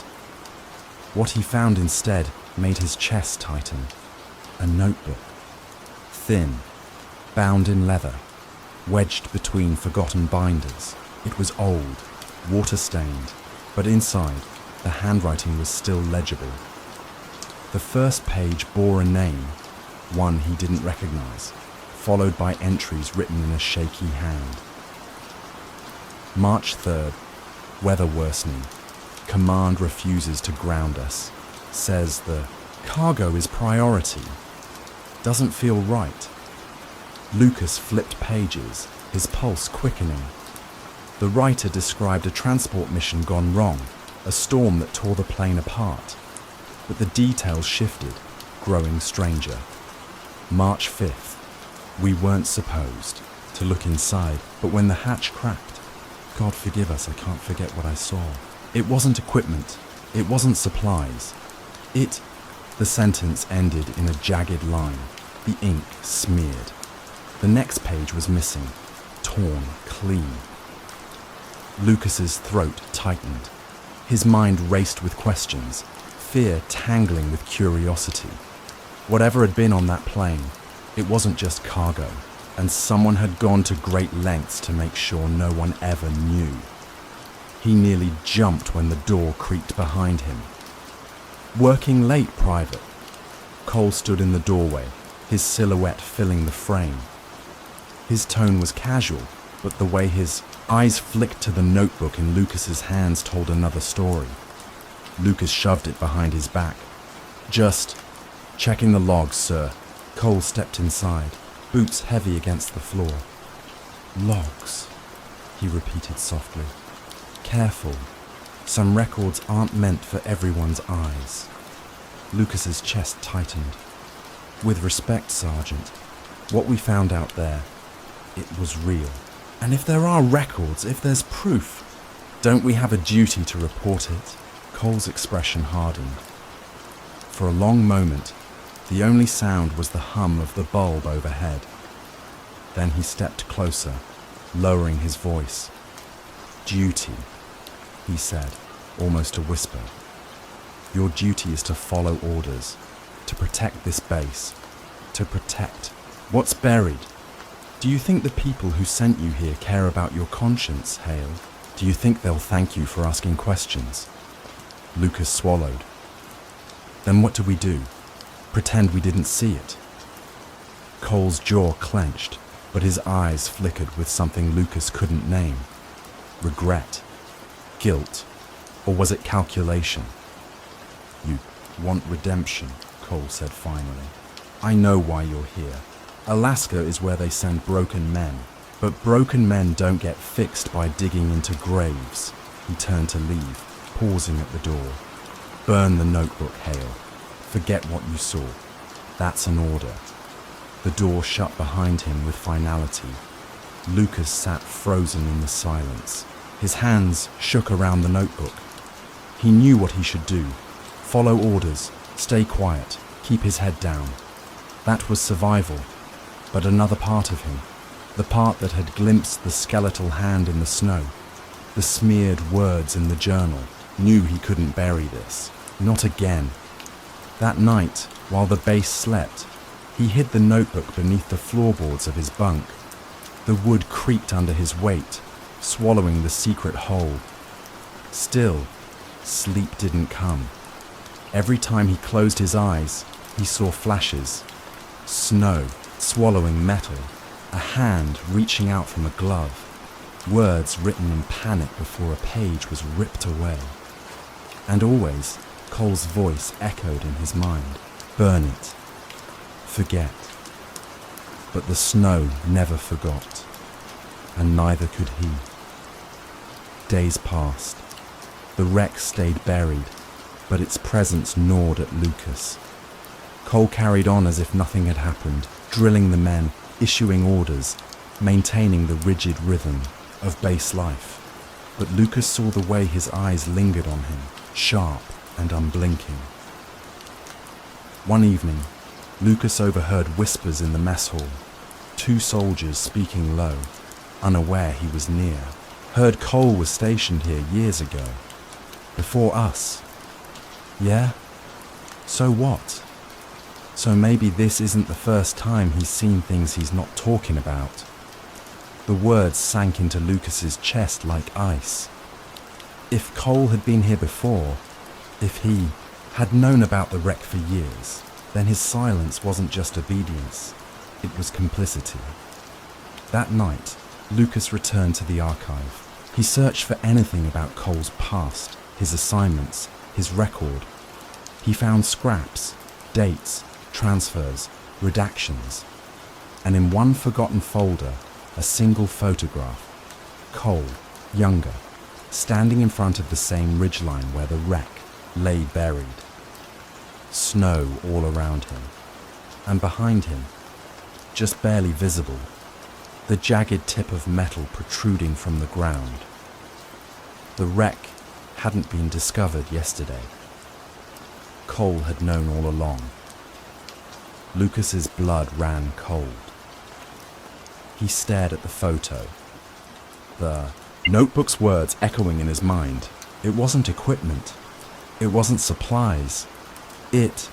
The missing page, haunted him more than anything else.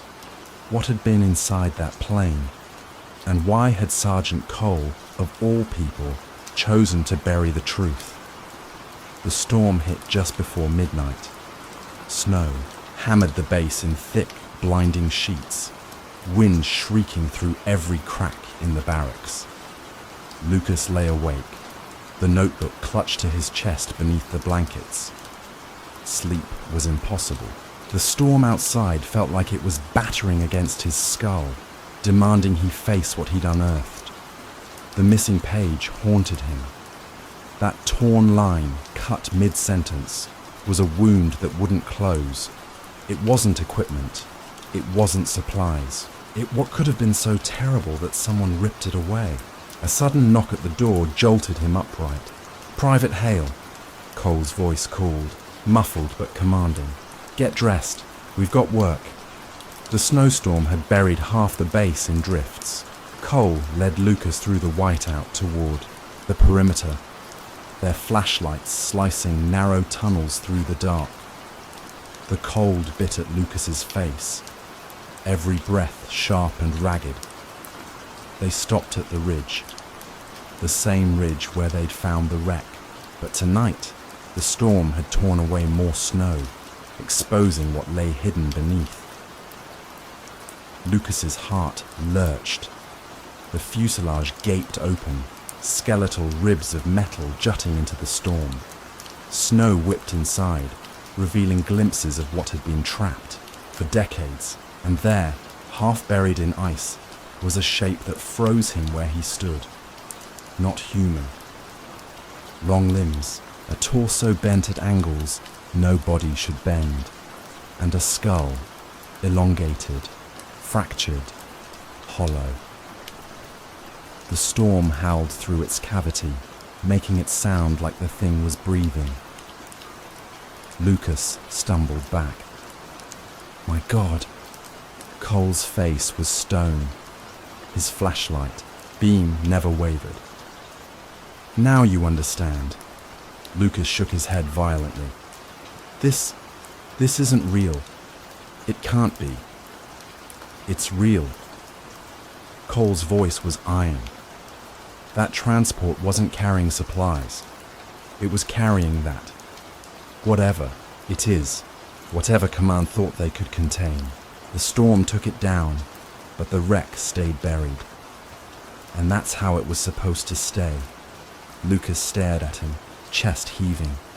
You knew this whole time. I was here when it fell. Cole's jaw tightened. I was ordered to seal it, to keep watch, for years. Do you think Alaska is a punishment post, Hale? No, it's a graveyard. Men like us, we're the headstones. The storm screamed around them. Lucas's mind reeled. The notebook, the missing page. It all made sense now. They buried the truth, he whispered. Cole turned, eyes cold and sharp. And you're going to bury it too. He stepped closer, hand resting on his rifle. Because if this gets out, it won't be justice. It won't be redemption. It'll be chaos.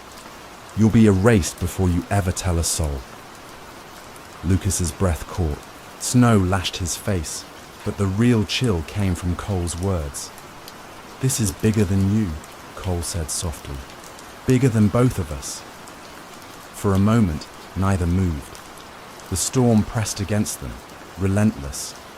Then Lucas spoke, voice trembling, but firm. Maybe the world deserves to know. Cole's eyes narrowed. In the silence that followed, the storm seemed to hold its breath. And then, Cole lowered his rifle. Just a fraction. His expression cracked, showing something raw. You sound like I did once, he murmured. But I learned. The truth isn't freedom, Hale. It's a cage. He turned away from the wreck, shoulders heavy. One day, you'll see that. Lucas stared at the twisted body in the snow, at the wreckage that was supposed to stay hidden, forever. The storm began to bury it again, as if the land itself wanted to keep the secret. By dawn, it would be gone. and so would the chance to tell anyone. Lucas's fingers brushed the notebook beneath his coat, the last proof he had. His choice weighed on him like the storm pressing against the ridge. Tell the world and be destroyed, or stay silent and let the snow keep its secret. The wind howled, swallowing his breath, his fear, his hope. In Alaska, the snow never forgot, but Lucas would have to decide if he could.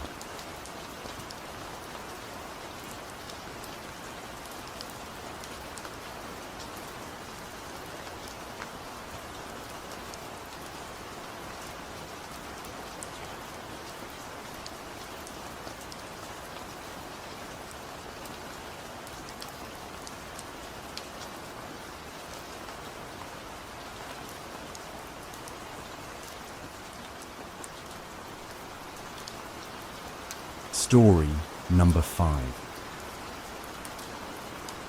The desert nights were supposed to be quiet. That was why Lucas had taken this job in the first place, to escape the noise in his head, the endless echoes of Afghanistan, the faces that wouldn't fade. Out here, 40 miles. From the nearest town, silence pressed against the chain-link fence like a blanket.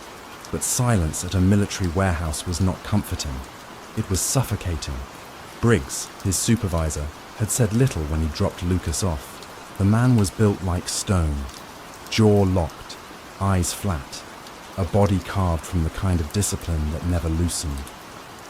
He handed Lucas a ring of keys and pointed at the security shack, a concrete cube with a single bulb buzzing above the door. Inside, taped crookedly to the wall, was the list, the rules. Lucas read them twice, trying to process their clipped, almost childish tone. Never open. Door 9. If the alarm stops suddenly, do not enter the warehouse. Do not acknowledge anyone in uniform who isn't on the roster. He chuckled nervously. What is this? Initiation hazing. Briggs hadn't smiled. No, it's survival. Don't ask. Don't improvise. Don't break them. He leaned closer, voice a low rasp. Especially Rule 1. That had been hours ago. Now, alone in the shack, Lucas sat with the desert wind rattling the chain-link fence outside. The warehouse stretched across the sand like a sleeping beast, its metal siding glinting under the moonlight. The red numbers painted above each entry bay seemed to watch him. He tried to distract himself with the logbook, but his eyes kept drifting, back to the taped sheet of rules. His throat tightened every time he read Door 9. Why number it at all if it was never to be touched? At 0112, the sound came, a thud. Then another, metal reverberating through the air. Lucas stiffened, staring at the security monitors. Camera 9 flickered, grainy black and white, showing the door at the far end of the warehouse. A shape leaned against it. The banging grew louder, deliberate. Lucas grabbed the radio. Briggs, you copy? Static. Nothing. Then, clearer than the wind, came a voice. Hey, open up. They locked me in. Lucas froze, staring at the monitor. The man wore desert fatigues, face shadowed, fists hammering the steel.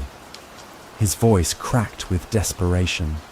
Please, let me out. I'm not supposed to be here. Lucas's chest tightened. Every instinct screamed to move, to help. He knew that tone. He'd heard it from pinned down soldiers begging for backup, from men who hadn't made it. But the rules. His gaze darted back to the list on the wall, those black letters underlined twice. Never open door 9. The soldier pounded, harder, voice ragged now. Don't leave me in here, they'll kill me. Lucas's hand hovered over the keys, sweat slicking his palm. He could hear his own pulse in his ears. And then Just as suddenly as it began, the banging stopped. On the monitor, the doorway was empty. Lucas stumbled back, heart hammering, the silence louder than any scream. He turned toward the taped rules, the edges fluttering in the draft. Rule 1 stared back at him, but for the first time, Lucas wondered. What exactly was behind door 9?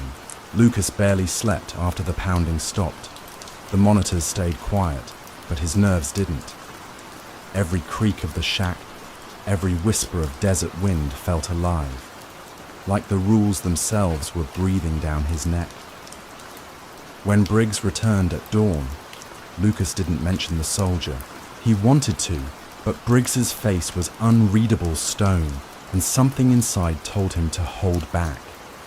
That night, though, the quiet didn't last long. It was just past midnight when the alarms went dead. Not a blare, not a malfunction, just a sudden, choking silence. The red lights above the shack blinked twice, then froze. Lucas stared at the control panel. Shit! The rules came back instantly. If the alarms stop suddenly, do not enter the warehouse. And yet, what if someone was inside? A faint knock pulled him from his thoughts. This time it wasn't on a monitor. It was at the shack door. Lucas's breath caught. Slowly, he opened the blinds. A soldier stood outside, desert fatigues catching the moonlight, his face pale but calm. He wasn't the frantic man from door 9. His uniform was clean, pressed, and unfamiliar. Lucas cracked the door. "You're not on the roster," he said carefully. The man smiled faintly. "I was transferred in. They didn't update you yet." His voice was calm, steady, but something about the way his eyes never blinked made Lucas's stomach knot. "The rules," Lucas began. "Rules," the soldier cut in, stepping closer, "are for men who don't know the truth." Lucas gripped the door frame. "Truth about what?" The man tilted his head. "What they're hiding in there." "Door 9. You heard it, didn't you?" Lucas's chest tightened. He hadn't told anyone. He hadn't said a word about the pounding, about the voice screaming to be let out. And yet this man knew. How? Do you? The soldier leaned in, his breath cold against the night air. "Because I was the one inside." Lucas froze. His pulse roared in his ears. The soldier's face was close now, too close, and his expression never changed, calm, almost rehearsed. "That door doesn't hold cargo," the man whispered. "It holds secrets, men like me, mistakes they don't want you to know about." Lucas tried to step back, but the soldier's hand shot out, gripping the door before it could close. For the first time, Lucas saw something beneath the sleeve, skin that wasn't whole. It was charred, blackened, like flesh melted to bone. The soldier smiled wider. "Do you still think the rules are meant to protect them? Or you?" Lucas's throat locked. He wanted to radio Briggs, to slam the door, to do anything but stand frozen under that stare. But then, without warning, the soldier let go. He stepped back into the desert shadows, voice drifting on the wind. "Midnight, Lucas. Door 9. Don't be late."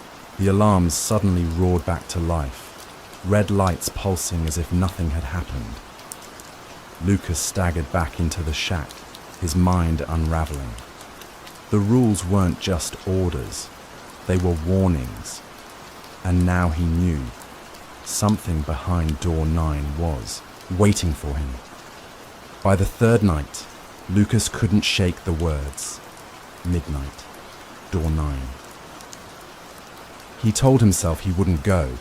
He told himself the soldier was a hallucination, maybe PTSD playing tricks. But as the clock dragged toward 12, something in his gut, equal parts dread and compulsion, pulled him toward the warehouse. The alarms hummed steady, red lights flashing their slow rhythm. He scanned the roster. No one knew. Briggs hadn't mentioned a transfer. Still, Lucas left the shack, his boots crunching against the gravel. The desert stretched silent, the stars sharp above the shadowed compound. At door 9, his pulse thundered. The steel was dented, scarred, as if something inside had once fought to escape. The soldier's words clawed back. It doesn't hold cargo. It holds mistakes. His hand hovered over the keypad. The rules screamed in his head. Never open door 9. Lucas. The voice behind him made him whip around. Briggs stood there, face lit red in the alarm glow. His expression was hard, but not surprised. He knew. You saw him, Briggs said flatly. Not a question. Lucas's mouth was dry. Who is he? Briggs stepped closer, his shadow long against the wall. Not who. What? Door 9 isn't storage, it's containment. That thing you saw was a soldier once, part of a program that went wrong. Lucas's stomach turned. A program? Briggs's jaw clenched. They wanted soldiers who couldn't die, who'd fight through anything, burn them, shoot them, starve them. It didn't matter. They'd keep moving. But they lost themselves. No pain, no fear, no loyalty. Just hunger. Lucas staggered back. The pounding he'd heard, the charred arm. Suddenly it all made sense. Why keep them here? Lucas demanded. Because the desert hides things, Briggs said coldly. And because someone has to watch them. Lucas looked at the door again, bile rising. So the rules are to keep you alive, Briggs snapped. His eyes bored into Lucas's. You follow them. You make it through the night. You break them. The alarms cut out. Silence. Both men froze. Then from behind the steel came the low scrape of movement. A dragging sound, wet and heavy. Lucas's breath hitched. The door shuddered once, dust falling from its frame. Briggs raised his rifle, his face grim. It knows you're here! Another slam shook the metal. This time, a voice followed. Lucas. The same calm tone, the same unblinking patience. Open the door. You want to, don't you? Lucas staggered back, every nerve screaming. His mind split. Obey Briggs, or obey the voice that somehow knew his name, his thoughts. The steel groaned, warping outward. Just enough for a hand, burned, skeletal, to push through the gap. Fingers clawed at the air. Help me, the voice whispered, almost gentle now. I can give you peace, Briggs shouted. Don't listen. Run. But Lucas couldn't move. His eyes locked on the hand, on the promise in its voice. The door shrieked, tearing wider, and then blackness. The alarms howled back to life, lights, strobing violently. When dawn came, the shack was empty. Briggs's rifle lay abandoned in the dirt, and door 9 hung open. Story number 4. The first thing Lucas noticed wasn't the silence. It was the way it pressed against him, heavy and deliberate, as if the library itself was listening. He had known quiet before, the battlefield kind, where every sound meant danger. But this was different. It was the sort of silence that felt designed. He had taken the job out of desperation. Night suited him. No co-workers to deal with. No bustling crowds to spike his anxiety. 32, with military service and too many shadows following him. Lucas just wanted work where no one asked questions. The university library seemed perfect. A paycheck for walking halls and watching cameras. Simple. That assumption shattered when his supervisor handed him a laminated sheet of paper. "Read these carefully," the man said, his voice flat. "Follow them, no matter what." Lucas scanned the list. Rule 1. Never answer the phones after midnight. Rule 2. If you hear voices between the stacks, do not investigate. Rule 3. Stay away from the basement after dark. He frowned, half smirking. Is this some kind of hazing thing? The supervisor's expression didn't change. His eyes stayed locked, unblinking. Just follow them, that's all you need to know. And then he left, footsteps fading until Lucas was alone with the rules clutched in his hand. For the first hour, he tried to convince himself it was nothing more than campus folklore. Students loved ghost stories. Maybe the staff kept the legend alive to keep rookies on edge. He sat at the security desk, watching the monitors. Endless rows of bookshelves filled the grainy screens, all empty. But at 12:17 a.m., Lucas froze. A whisper slipped through the air, faint, like someone murmuring. In the next room, he lifted his head. The sound didn't come from the monitors. It came from the building itself. He stood, scanning the office. Nothing. His pulse quickened. He remembered Rule 2, and for the first time, it didn't feel funny. Lucas walked the perimeter, boots echoing softly against the tiled floor. The lights flickered overhead, buzzing like tired insects. He paused at the entrance to the restricted archives, an iron-barred gate locked with chains. No students were allowed there, yet in the corner of his eye, he caught something, the brief sweep of movement, like a shadow ducking between shelves. His throat tightened. He turned sharply, staring into the rows, empty, just the dead weight of dust and forgotten books. The whispering returned, clearer this time, threading through the air, words half-formed, like breath against his ear. Lucas's instinct told him to check it out, to follow the sound until he found the source. His training pushed him forward, but then his gaze fell back to the crumpled sheet of rules in his pocket. Do not investigate. He stood frozen, torn between reason and fear, until the whispering ceased. The silence returned, colder now, purposeful, as though something unseen had acknowledged him. Lucas retreated to his desk, hands shaking slightly. He unfolded the rules again, staring at the bold letters. For the first time, he wondered if the sheet wasn't a joke at all, but a warning, and in that moment, he realized he was trapped in more than just a job. The whispers didn't leave him alone. They threaded through the nights like veins beneath the skin of the library, surfacing when the clock passed midnight.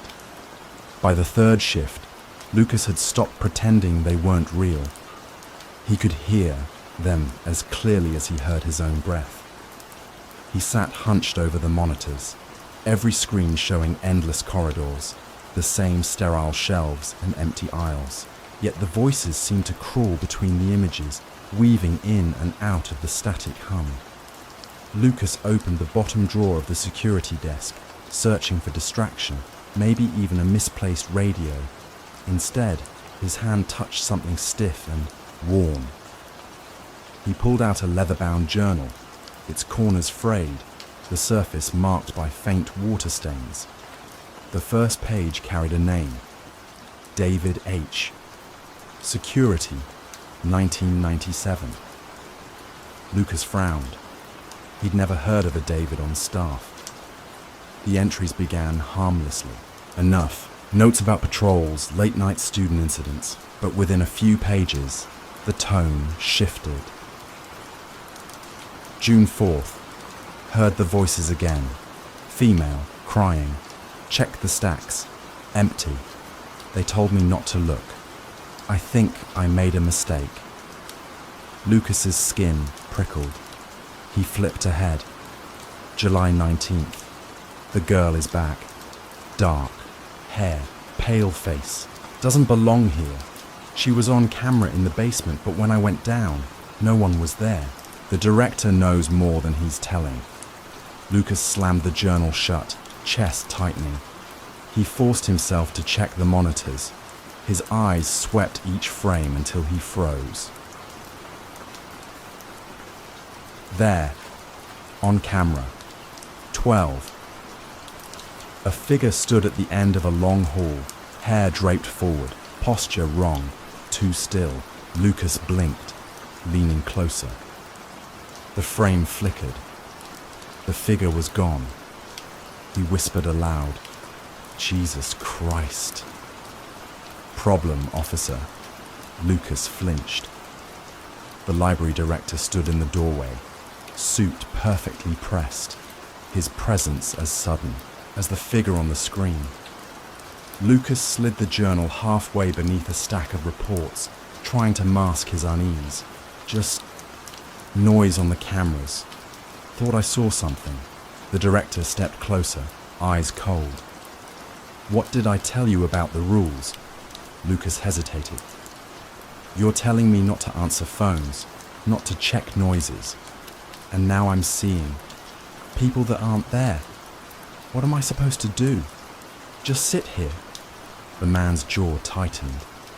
He leaned forward, voice low. "You follow the rules. That's how you survive this job." Lucas swallowed hard. The way he said it carried no metaphor. Survive. When the director left, the silence felt heavier, suffocating. Lucas turned slowly back to the monitors. On camera 7, the static hissed, and for the briefest moment, he saw her again. The pale girl, closer this time, standing just beyond the edge of the frame. The whispering returned, threading along the walls of the office, curling around him like smoke. Lucas reached for the journal again, but his hand trembled. The rules weren't quirks, they were warnings, and now the walls themselves seemed eager to see if he would break one. The phone rang at 12:01 a.m. Lucas stared at it, pulse hammering in his throat. The shrill sound cut through the silence of the library like a blade. He didn't move at first. He just sat there frozen, watching the black handset vibrate against the desk. Rule 1. Never answer the phones after midnight. The ringing went on, each shriek louder than the last, each one burrowing into him. He clenched his fists. He could almost hear the journal whispering in the back of his mind. David's words about mistakes, about the girl. What if this was her? Finally, Lucas snapped. His hand shot out and lifted the receiver. "Hello?" His voice cracked. Static filled the line at first, rushing like a tide. Then a voice, a girl's voice, fragile, trembling. "Help me." Lucas sat forward, knuckles white around the receiver. "Who is this?" "They locked me in," she whispered, her words breaking into sobs. "I can't get out. Please. It's dark in the walls. Don't leave me here." His stomach turned. The walls? Yes. A sharp intake of breath on the other end. "Behind the shelves. I'm not supposed to be here. They know." The line crackled, distorting her words. Lucas pressed the phone harder to his ear. "Where are you exactly? Tell me where." But before she could answer, the monitors flickered. Every screen turned to static, then blinked back. And there she was. The pale girl. Not at a distance now. No. She was standing directly behind his chair in camera 1. Lucas's heart thudded. He spun around. The office was empty. The phone hissed. Her voice was a whisper again. "They'll come for you too." He dropped the receiver as if it burned him. Moments later, the director appeared in the doorway, face grave, eyes narrowing, at the dangling phone. "You answered it." Lucas's breath came in sharp bursts. "There's a girl. She's trapped. She needs help. You knew. You knew this all along." The director's gaze was ice. "She doesn't belong here. None of them do. The rules keep her contained. And now," he shook his head, "now she knows your name." Lucas's chest tightened, fury and fear colliding. "You let people vanish. Guards before me. David, what happened to him?" The director didn't answer. His silence was answer enough. The office lights flickered. The air grew colder, pressing against Lucas's skin like damp hands. The monitors flashed again, and the girl's face filled every screen, pale, hollow-eyed, her lips curling into a smile that didn't reach her eyes. Then, darkness. When the lights returned, the office chair was empty. The journal lay open on the desk, a fresh entry scrawled across the page in uneven ink. September 3rd. Lucas broke the first rule. He's with her now. The phone sat silent. The monitors showed nothing but still, endless halls. And the library, once again, was listening.